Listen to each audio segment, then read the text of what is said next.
Welcome to Vivid Verses.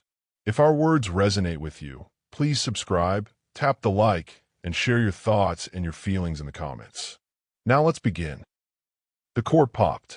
A wet, hollow sound that silenced the kitchen. Sienna didn't look at me. She stared at her phone, at the group chat that had been vibrating against the granite countertop for the last hour. Her friends. The council, I called them. It's about equity, Caleb, she said, finally pouring the Pinot Grigio. She missed the glass slightly. A drop of pale, yellow bled onto the white placemat. She didn't wipe it up. It's about dismantling the financial power dynamic. You paying for everything isn't chivalry. It's control. I cut my steak. The knife scraped against the porcelain. I pay for everything because I make 4 times what you make, Sienna, and because you wanted the house with the pool. See, she gestured with the wine glass, sloshing it. That, right there, you holding the lifestyle over my head. I want a modern marriage. 50-50. Labor, finances, mental load. I want to feel like a partner, not a dependent. I chewed slowly.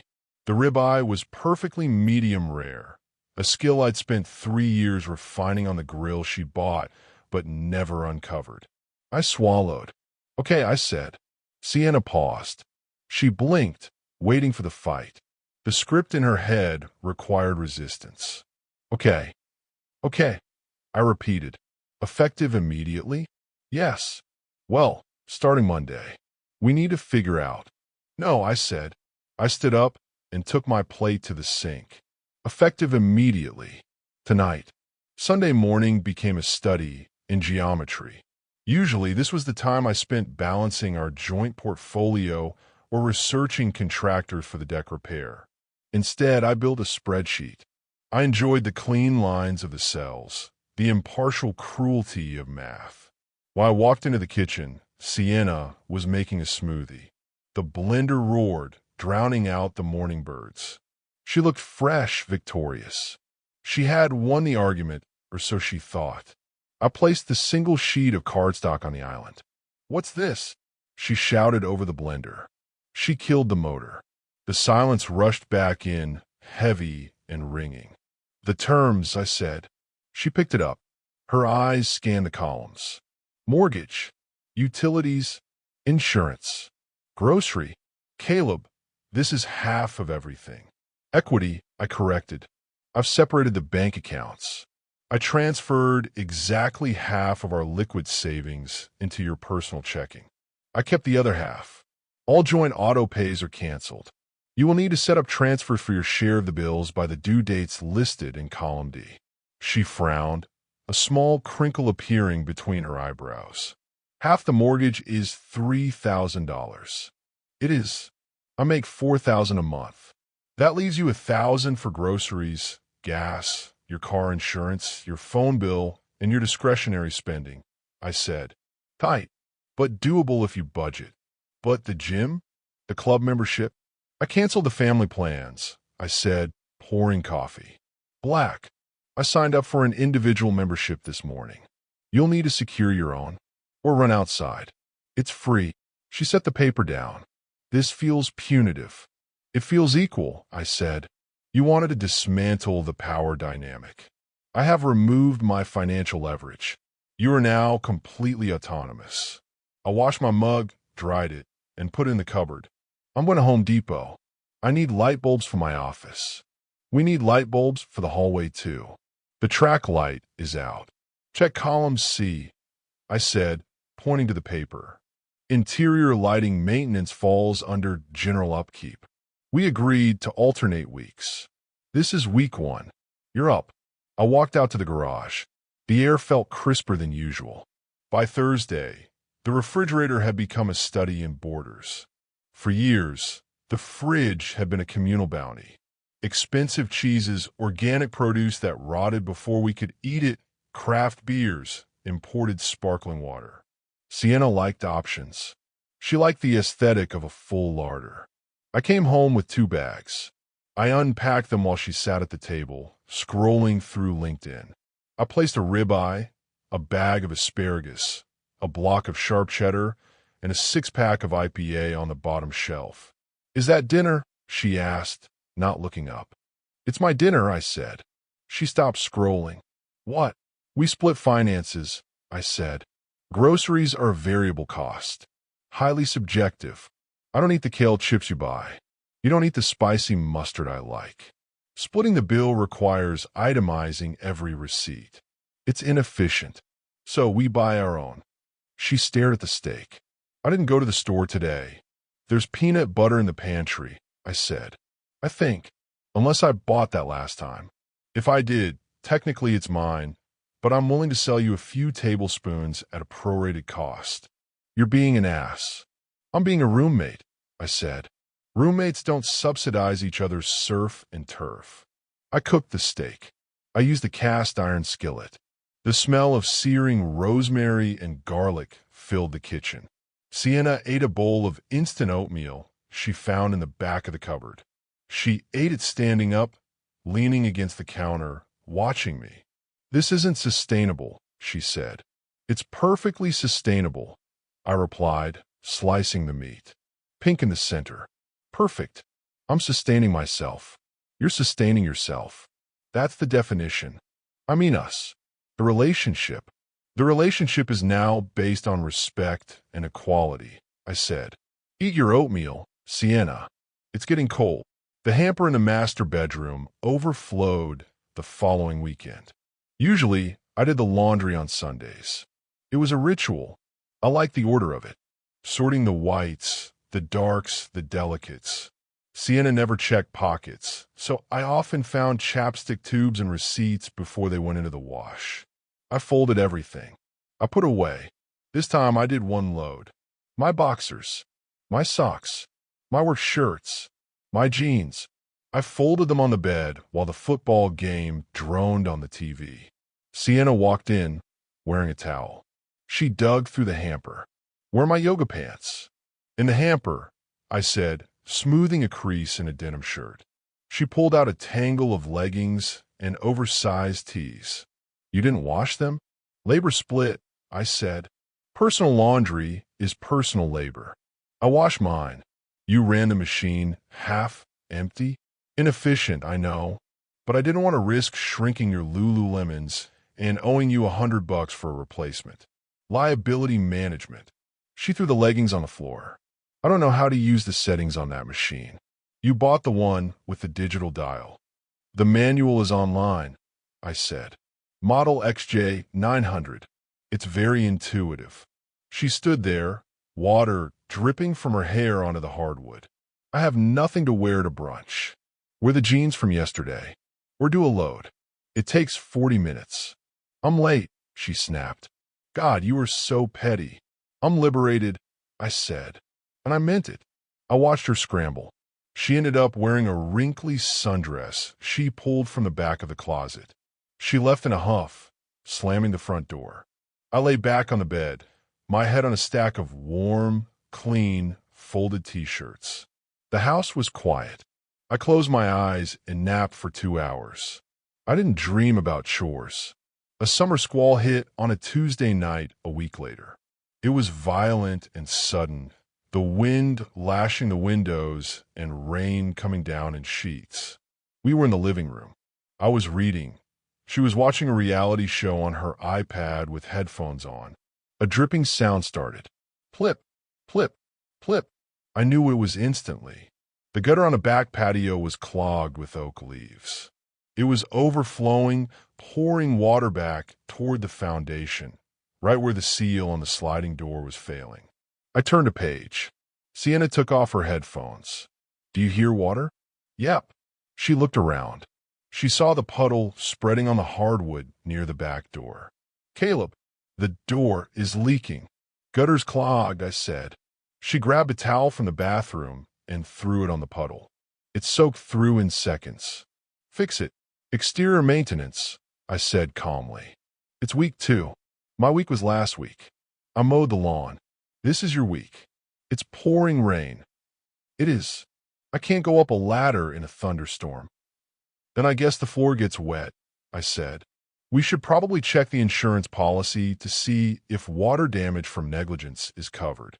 Since we split the premium, we split the deductible. It's usually about $2,000, so 1,000 each. She looked at the puddle, then at the dark window, then at me. Her face was pale. Please, I'm scared of heights. I'm scared of being financially exploited, I said. We all have fears.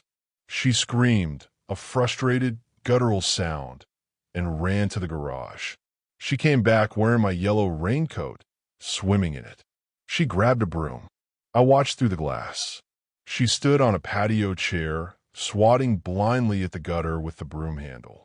She was soaked instantly, her hair plastered to her face. She slipped once, banging her shin against the metal chair leg. I saw her mouth form a curse word. She managed to knock a clump of wet leaves loose. The water flow corrected. The dripping inside stopped. She came back inside, shivering, dripping water onto the floor she had just saved. She looked at me, waiting for praise, waiting for me to say, "Good job. Honey, let me get you a hot cocoa. Don't forget to mop up the water you tracked in," I said, "and hang that raincoat up. It smells like mildew if you leave it wet." She marched to the guest bedroom and slammed the door. I heard the lock click. I went to the kitchen, made myself a cup of tea, and felt a strange, cold satisfaction. The floor was damaged, sure. The varnish was whitening where the water had sat. But the mental load? That was dry as a bone. The decline wasn't just structural, it was mechanical. Sienna drove a Land Rover, a status symbol she insisted on because her friends drove G-Wagons and Cayans. It required premium gas and synthetic oil. I used to handle it. I had a calendar alert. I took it to the dealership, sat in the waiting room drinking bad coffee, paid the exorbitant bill, and brought it back washed and vacuumed.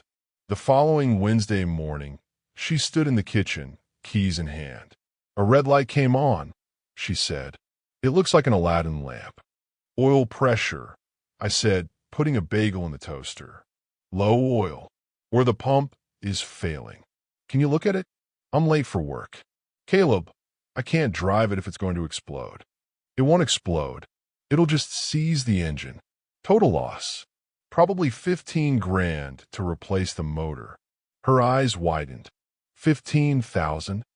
Split 50-50, of course. Since it's a joint asset. I butter my bagel. Check the dipstick. If it's dry, add a quart. 5W30. I don't know what a dipstick is. "YouTube," I said. "Knowledge is power." I left. At 10 a.m., my phone rang. It was Sienna. "I'm on the side of the highway," she was crying. It made a horrible noise, and then it just stopped. Smoke came out of the hood. "Did you check the oil?" I couldn't get the hood open. I tried to drive it to the dealer. I said, "That was a mistake. Come get me. Please. I'm scared. Trucks are flying by." I looked at my computer screen. I was in the middle of a project. "I can't. I have a meeting in 10 minutes. "Caleb, I am your wife. You're my partner," I corrected. Partners solve their own logistical problems. Call AAA. Oh, wait. The membership was under my name. "I think you have the basic coverage on your new policy. Use the app." "I don't have the app." "Download it. Or call an Uber." "I have to go. Sienna. The meeting is starting." I hung up. I didn't have a meeting. I sat in my chair and stared at the wall. My heart was racing, a primal instinct screaming at me to go save her. To be the hero. To fix it. I crushed the instinct. I suffocated it. She got home at 3 p.m. She smelled like exhaust fumes and defeat. The Land Rover was on a tow truck headed to a mechanic I knew would overcharge her because she didn't know how to negotiate. She walked past my office without looking at me. She went upstairs and got into the shower. I heard the water running for 45 minutes. When the bill came for the tow, she put it on the kitchen counter. $350. "F," she whispered. "Mechanical failure due to negligence," I said, sliding it back to her. The oil light was a warning. "You ignored it. That classifies as operator error. I'm not liable. You knew, she screamed. Her voice cracked, raw and jagged. You knew it would break, and you let me drive it. I told you check the oil. You chose to drive. That's autonomy, Sienna. The freedom to make bad choices. She crumpled the bill in her fist. She looked like she wanted to hit me. For a second, I thought she might. Instead, she threw the paper ball at my head. It bounced harmlessly off my shoulder. I hate you, she said. That's fine, I replied. Rent is still due on the 1st. The atmosphere in the house shifted from Cold War to nuclear winter as the month waned. We moved around each other like ghosts. We slept in the same bed, but with a canyon of mattress between us. Sienna had stopped buying groceries entirely.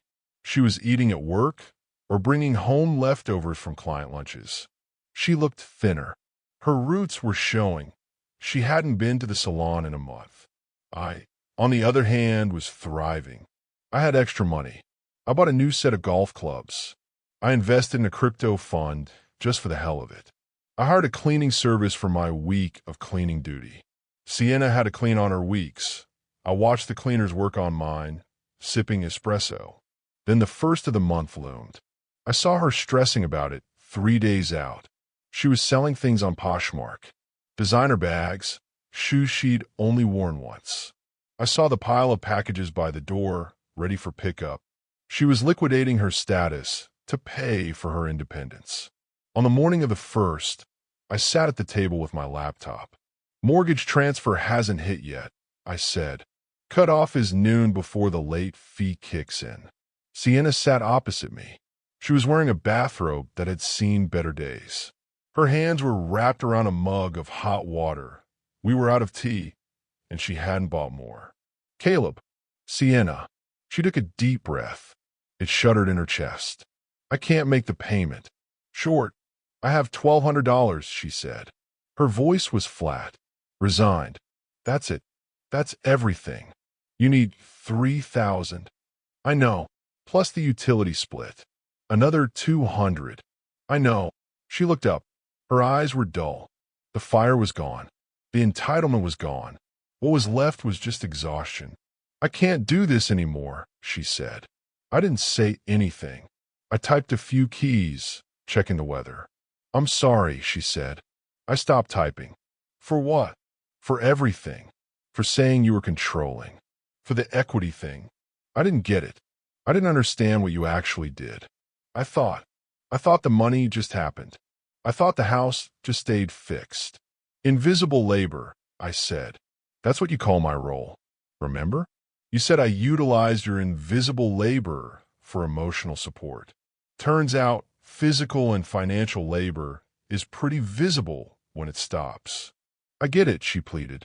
She reached across the table, her fingers brushing the back of my hand. Please, can we just go back? I'll close the personal account. We can merge everything again. I'll cancel the spreadsheet. You want to go back to the traditional dynamic? Yes. God, yes. I want you to be the husband again. I want to be the wife. I don't want to be roommates. She looked at me with that desperate, open hope. She thought the lesson was over. She thought the teacher would put down the ruler and give her a gold star for learning. I looked at her hand. I remembered how it felt to hold it. I remembered the years of carrying the weight, the stress of the bills, the weekends spent fixing things while she brunched, the silent resentment I had buried under the label of provider. I looked at my bank account on the screen. The number was higher than it had been in 5 years. I looked at the golf clubs in the corner. I looked at the peace and quiet of the kitchen.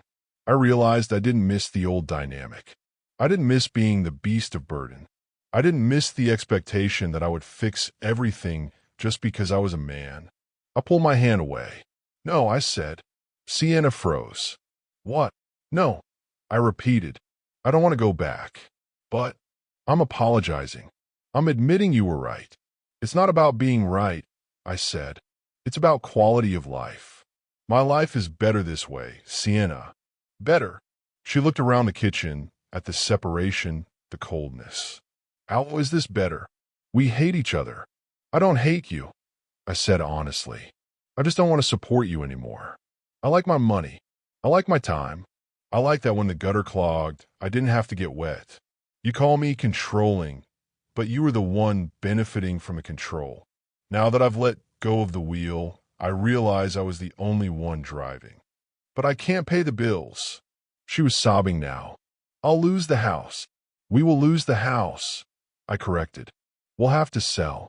Split the equity. You can use your half to get an apartment. Something within your budget. You're divorcing me? No, not yet.